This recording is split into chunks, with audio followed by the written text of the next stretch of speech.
ولغير ربي خالقي لم أركعي أنا مسلم. Ono što obično ljudi teško razumiju, sihr čovjeka se napravi, ubaci mu se materija u tijelo, obično budu neđaseti nekak, u njegovu tijelo se ubaci. Uglavnom većina sihra bude u stomaku, a može biti u drugim mjestima, ne mora biti uopće u stomaku. Ubaci u njegovo tijelo, dio sihra bude u njegovoj kući gdje boravi. Kad god on promijeni kuću, za 15-20 dana, mjesec dana, bude prebačen sihr gdje on živi u novoj kući. Ode na radno mjesto u Sloveniju, u Njemačku, u onoj sobici tamo gdje spava s onih 5-6 radnika, ili sam, njemu bude u krevetu ili u sobi, bude džini donesu nabaci sihr. Kad sihirbac pravi sihr, nije to ko što naši ljudi misle, ko što učači znaju često. Uglavnom, kogod dođe na ruke, kaže popio si sihr. On dlake izbacuje, krv izbacuje. Ko to može pojest krv? Dlake pojest iz finđana kafe i iz gorabije ili iz hormašice. To ne ide tako, to džini unesu. Sihr se pravi tako, sihirbac nabaja na nešto, džini to nesu kad čovjek spava, u stanju spavanja samo unese se u tom mjestu, zove se sihr zato što je to nevidljivo, ne možeš ga vidjeti. Onda, na kraju krajeva, da sihirbac to donosi, nalazili su sihrove igle su vadili iz polnog organa žene. Ko to može baciti iglu u polni organ ženi, osim da to džini uradi sa sihrom. Uglavnom, pojente ovdje, znači džini donose sihr i ubacuju i oni tako donosi, znači jedan sihr ubaci u čovjeka, drugi je isteklo vrijeme, prvo vrijeme, poluvrijeme. Drugi je sihr onaj koji se ubaci u kući, u mjestu gdje se boravi, obično bude dnevni boravak, kuhinja, spavača, soba i tu se nabaci. I ono što se kaže špricaj, pršči, čoškove, kuće, to je iz razloga što tu je nabačen sihr koji ti ne vidiš, a djeluje na tebe. I kad počne isprskati, prestane djelovanje tog sihra. Ima taj sihr, pa onda ima treća vrsta sihra, obično dešava da sihirbac kod sebe ostavi dio sihra, negdje ga zakopa u zemlju, davi ga na drvo i bilo gdje, u svojoj kući ima jedna soba sami sihrovi kome pravio sve sihrove. Kada uhvati sihirbac za jednu tamo arapsku svijetu, Adil Kelban, kada uhvati njegove, kada on nađu sihirbac, uhvati ga, nađu puna soba sami sihrove, nema kome nije pravio.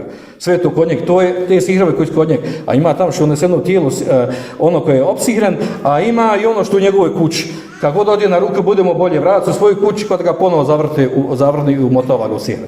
Tako to radi. I sad kad to čovjek zna, znači onda mora shvatiti da bi on riješio se tog sihra, znači mora proći tu proces toga da se uništi sihr, onaj u njemu da se ga izbacuje, povraća, a sihr se izbacuje na mokraću, velika stolica, znojenjem, zjevanjem, na te načine, znači povraćanjem, na tih 5 načina izjevanje se ispušta određene sihrovi.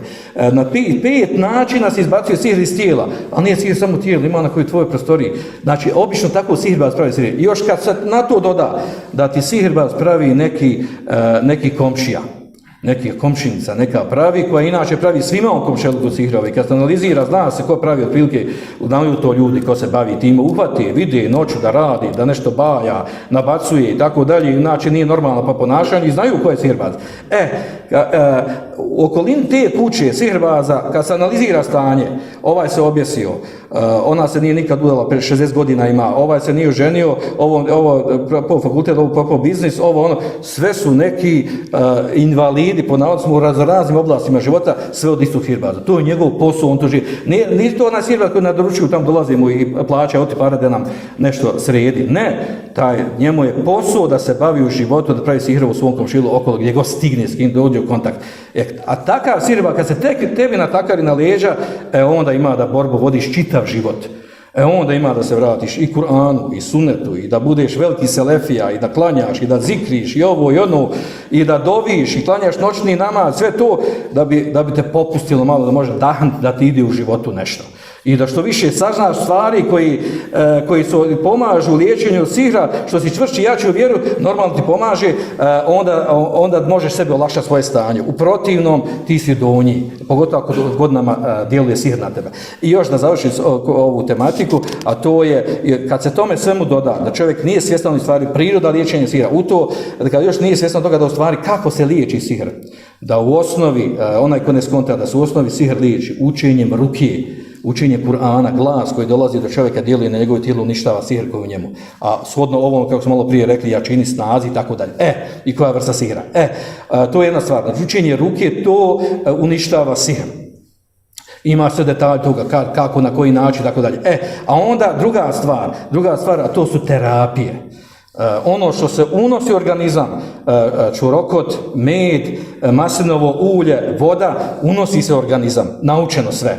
Onda što se stavlja na organizam s vanjske strane, od svih naučenih stvari, od maslinovog ulja, sabljivanje vodom, pogotovo sa sidrom i tako dalje, znači to je način liječenja, znači ono što se unosi u organizam i što se stavlja s vanjske strane na organizam.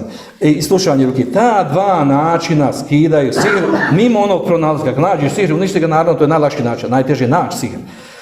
Mimo pronalaska sihra, koji je osnovni način uništavanja sihra, kao što je poslanik sam obaviješten, pa je uništio sihr koji je bio njemu napravljen. A onaj ko ne može pronaći sihr, znači liječi se sa slušanjem ruke i terapijama.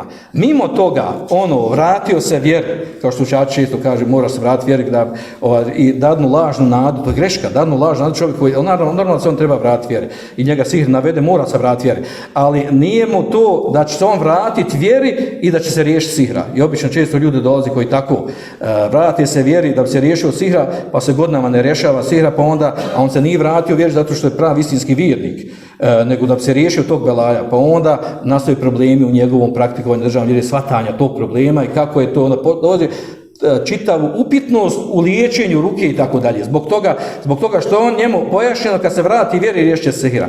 Klanjanje, post, zekat, jutarnji večernji zikr, istikvar, sve to pomaže prije nego što ti napravi sihr. To je jaka zaštita, velika, ogromna zaštita. Međutim, kad se napravi sihr, uđe sihr u tebe, uđu džini u tebe, ove stvari ti olakšavaju, a ne mogu te riješiti sihr. On ti pomažu da bude ti lakše, ali ti oni ne izbacuju, ne liječe od sihra, to su u praksi pokazalo.